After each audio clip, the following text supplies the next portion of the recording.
ನಮಸ್ಕಾರ ವೀಕ್ಷಕರೇ, RJ32 ಕನ್ನಡ ನ್ಯೂಸ್ಗೆ ಸ್ವಾಗತ. ನಾನು ರಾಘವೇಂದ್ರ. ಇದೀಗ ಪ್ರಮುಖ ಸುದ್ದಿಗಳಿಗೆ ಹೋಗೋಣ.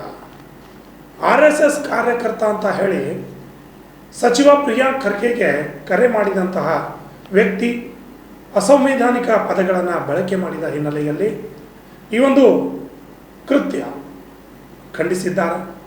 ವಿಧಾನ ಪರಿಷತ್ ಸದಸ್ಯರಾದ ಜಗದೇವ್ ಗುತ್ತೇದಾರ್ ಅವರು ಈ ಹಿನ್ನೆಲೆಯಲ್ಲಿ ಮಾಧ್ಯಮದವರ ಜೊತೆ ಮಾತನಾಡಿ ಆಕ್ರೋಶವನ್ನು ಅವರು ಹಾಕಿದ್ದಾರೆ.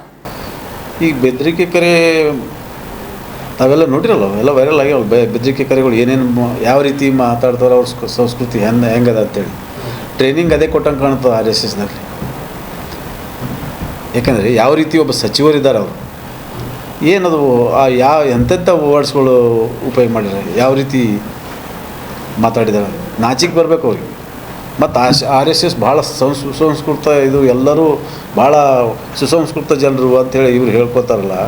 ಇದೇನಾ ಮಾತಾಡೋದು, ಇದೇ ರೀತಿ ಮಾತಾಡೋದ? ಸರ್, ಇವತ್ತು ಬೆಳಗ್ಗೆ ಗ್ರೂಪ್ ಸಮೇತ ವಿಡಿಯೋ ಕೂಡ ರಿಲೀಸ್ ಮಾಡಿದ್ದಾರೆ. ಅದ್ರ ಬಗ್ಗೆ ಏನು ಹೇಳ್ತೀವಿ ಸರ್? ಇಲ್ಲ, RSS ಯುವಕರ ಮಕ್ಕಳ ಮನಸ್ಸುಗಳಲ್ಲಿ ಕಲ್ಮಸ ತುಂಬುವ ಕೆಲಸ ಮಾಡುತ್ತಿದೆ ಅಂತ ಹೇಳಿದ್ದಾರೆ. 100ಕ್ಕೆ 100 ಅದೇ ಮಾಡ್ತಾರೆ ಅವರು RSSದವ್ರು. ಯಾಕಂದರೆ ಅವ್ರ ಮಕ್ಕಳು ಯಾರೂ ಇರೋಲ್ಲ ಅದ್ರಾಗ. ಇರೋದೇ ಬ್ಯಾಕ್ವರ್ಡ್ಸ್, ಅದರ್ ಅಪ್ಪರ್ ಕಮ್ಯುನಿಟಿ ಜನ ಜಾಸ್ತಿ ಇರಲ್ಲ. ಇವೇ ಹಿಂದುಳಿದ ಜನರೇ, ದಲಿತರು, ಇವರೇ ಇದೇ ಜನ ಇರ್ತದೆ. ಕೆಳವರ್ಗದ ಜನನೇ ಜಾಸ್ತಿ. ಯಾಕಂದರೆ ಇವರೇ ಹಿಡಿಯೋರು, ಇವರೇ ಗಣವೇಷ ಹಾಕೊಂಬರು. ಅವ್ರ ಮಕ್ಕಳು ಯಾರು ಬರ್ತಾರೆ, ಪ್ರಿಯಾಂಕ್ ಸಾಹೇಬ್ ಹಿಡಿದ್ರಾಗ ಏನು ತಪ್ಪದ? ಕರೆಕ್ಟ್ ಹೇಳಿದ್ದಾರೆ ಅವರು.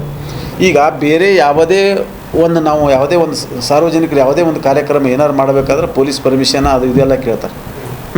ಇವ್ರಿಗೆ ಯಾಕಿಲ್ಲ, ಅದು ಯಾಕೆ ಅಪ್ಲೈ ಆಗಲ್ಲ? ಇವರು ಕಾಲೇಜ್ನಲ್ಲಿ ನಡೆಸ್ತಾರೆ RSS, ಎಲ್ಲ ಗ್ರೌಂಡ್ಸ್ಗಳು ಉಪಯೋಗ ಮಾಡ್ಕೋತಾರೆ, ಸ್ಕೂಲ್ಗಳಲ್ಲಿ ಮಾಡ್ತಾರೆ, ಕಾಲೇಜ್ಗಳಲ್ಲಿ ಮಾಡ್ತಾರೆ, ಯೂನಿವರ್ಸಿಟಿಗಳಲ್ಲಿ ಮಾಡ್ತಾರೆ. ಇದು ಏನು ಎಲ್ಲಿಗೆ ಹೋಗ್ತಾ ಇದೆ ಇದು?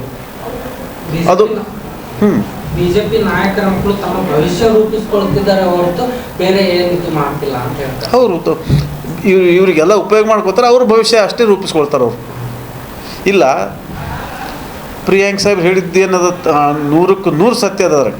ಯಾಕಂದ್ರೆ ಇವ್ರು ಇಲ್ಲಿ ತನಕ ಬೇರೆ ಬೇರೆ ರೀತಿಲಿಂದ ಹೇಳಿದ್ದಾರೆ. ಆದರೆ ಪ್ರಿಯಾಂಕ್ ಸಾಹೇಬ್ ಏನು ಹೇಳಿದಾರಲ್ಲ, ಅದಕ್ಕೆ ಈಗ ತಮಿಳ್ನಾಡಿನಾಗ ಮಾಡ್ತಾ ಇದ್ದಾರೆ. ಅದ್ರ ಪ್ರಕಾರ ಇಲ್ಲಿನೂ CM ಅವ್ರು ಮಾಡ್ಬೇಕಂತ ಹೇಳಿದ್ದಾರೆ. CM ಅವರು ಕೂಡ ಆ ರೀತಿ ಇಂಪ್ಲಿಮೆಂಟ್ ಆಗಬೇಕು. ಯಾಕಂದ್ರೆ ಶಾಲಾ ಈಗ ಗಣವೇಷದಾಗ ಬಡಿಗೆ ಹಿಡ್ಕೊಂಡು ಹೋಗೋದಂದ್ರೆ ಆ ಸಣ್ಣ ಏಜಿನ ಹುಡುಗ ಮಿಡ್ಲ್ ಸ್ಕೂಲು ಹೈಸ್ಕೂಲ್ದಾಗ ಇರ್ತಾವೆ. ಅವ್ರ ತಲೆಗೆ ಏನು ತುಂಬುತ್ತಾರೆ ಇವರು? ಬಡಿಗೆ ಹಿಡ್ಕೊಂಡೆ ನೀವು ಇದು ಮಾಡಿರಿ ಅಂತ ಬರೀ ಒಂದು ದ್ವೇಷ ಮನೋಭಾವನೆ ತುಂಬದೇ ಇವ್ರ ಇದು. ಯಾಕಂದರೆ RSSದವ್ರು ಯಾರೂ ಇಲ್ಲಿ ತನಕ ಇಷ್ಟ ಆದ್ರೂ RSSದವ್ರು ಯಾರೂ ಅದು ಮಾತಾಡ್ತಾ ಇಲ್ಲ. ಓನ್ಲಿ BJPದವ್ರು ಮಾತಾಡ್ತಾರೆ.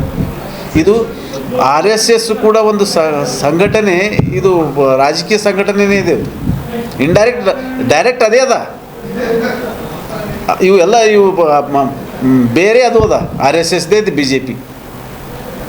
ಸರ್, ಪತ್ರದ ತಿರುಗೇಟ್ ಕೊಟ್ಟು ಐ ಲವ್ RSS ಅಂತ ಬ್ಯಾನರ್ ಅಂಟಿಸ್ತಿದ್ದಾರೆ ಸರ್ ಅಲ್ಲ.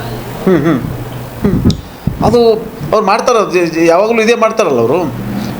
ಯಾಕಂದ್ರೆ ಈಗ BJP ಸರ್ಕಾರ ಬಂದಾಗಿನ ಹಿಡಿದು ಏನು ಮಾಡೋದೇ ನಾವು ಎಷ್ಟು ಪ್ರಚಾರ ತೊಗೊಳ್ತಾರೆ. ಮೀಡಿಯಾ ಕೂಡ ಅದಕ್ಕೆ ಭಾಳ ಸಪೋರ್ಟ್ ಮಾಡ್ತಾರೆ. ಆದರೆ ಆ್ಯಕ್ಚುಲಿ ಏನು ನಡೆದ ಅಂಬೋದು ಎಲ್ಲರಿಗೂ ಗೊತ್ತದ. ಆದರೆ ಮೀಡಿಯಾದಾಗೂ ತೋರಿಸ್ಬೇಕಲ್ಲ, ಮೀಡಿಯಾದವರೆಲ್ಲ ತಾವು ಧೈರ್ಯ ಮಾಡಬೇಕಲ್ಲ, ಏನು ಇದ್ದಿದ್ದು ತೋರಿಸ್ತಕ್ಕಂಥದ್ದು. ಇಲ್ಲಿ ತನಕ ಯಾವುದೇ ಏನೂ ಕೆಲಸ ಮಾಡೋದೇ ಪ್ರಚಾರ ತೊಗೊಳಕ್ಕೆ ಮಾಡ್ತಾರೆ ಅವರು. ಇಲ್ಲ, ಏನೂ ಕೆಲಸ ಇಲ್ಲ ಅವ್ರದ್ದು. ಸಾಕಷ್ಟು ನಾವು ಕೆಲಸ ಮಾಡಿದ್ರು ನಮ್ಮದು ಪ್ರಚಾರ ಇಲ್ಲ. ಎಷ್ಟೇ ಕೆಲಸ ಮಾಡಿದ್ರು ಪ್ರಚಾರ ಇಲ್ಲ ನಮ್ಮದು. ಅದು ಸಿದ್ದರಾಮಯ್ಯ ಸಾಹೇಬರು ಬಂದಾಗ ಇದು 5 ಗ್ಯಾರಂಟಿಗಳದು, ಬಡವರಿಗೆ ಸಾಕಷ್ಟು ಕಾರ್ಯಕ್ರಮಗಳು ಕೊಟ್ರ. ಇವೆಲ್ಲ ಯಾರು ಹೇಳ್ತಾರಾ? RSS ಮತ್ತು ಅವರು ತೊಗೊಳ್ತಾರಲ್ಲ, BJPದವರು ತೊಗೊಳ್ತಾರೆ, ಕಾಂಗ್ರೆಸ್ ಎಲ್ಲರಿಗೂ ಅದಲ್ಲ. ಏನಪ್ಪ ಒಂದೇ ಪಾರ್ಟಿದಾಗ ಕೊಟ್ಟಾರ? ಇಲ್ಲ.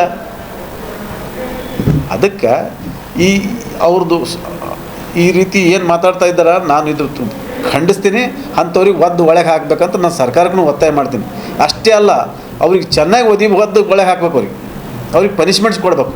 ಯಾಕಂದರೆ ಈ ರೀತಿ ವರ್ಡ್ ಏನು ಉಪಯೋಗ ಮಾಡಿರಲ್ಲ, ಇದು ಎಲ್ಲರಿಗೂ ನಮ್ಮ ಈ ಎಲ್ಲ ಏನು ಈ ಪ್ರಿಯಾಂಕ್ ಸಾಹೇಬ್ರಿಗೆ ಏನು ಮಾಡಿದ್ದಾರೆ ಎಲ್ಲ ಜನ ಎಲ್ಲ ಭಾಳ ಅವ್ರಿಗೆ ಪಾಠ ಕಲಿಸ್ಬೇಕೆಂಬ ಇದರೊಳಗೆ ಅದಾರೆ ಎಲ್ಲರೂ. ಯಾಕಂದರೆ ಈ ಅದು ಯಾರು ಮಾತಾಡ್ಯಾರೋ ಅವ್ರಿಗೆ ಒದ್ದು ಒಳಗೆ ಹಾಕಬೇಕು ಸರ್ಕಾರ. ಅದು ಯಾರಿದ್ದಾರೆ ಪತ್ತೆ ಹಚ್ಚಿ ಅವ್ರಿಗೆ ತಂದು ಒಳಗೆ ಹಾಕಬೇಕು. ಅಂದವಾಗೆ ಇದು ಪ್ರಜಾಪ್ರಭುತ್ವ ಉಳಿತದೆ. ಇಲ್ಲಾಂದರೆ ತಮ್ಮ ಮನ್ಸಿಗೆ ಬಂದಂಗೆ ಮಾಡ್ಕೋತಾ ಹೋಗ್ತಾ ಇದ್ದಾರೆ.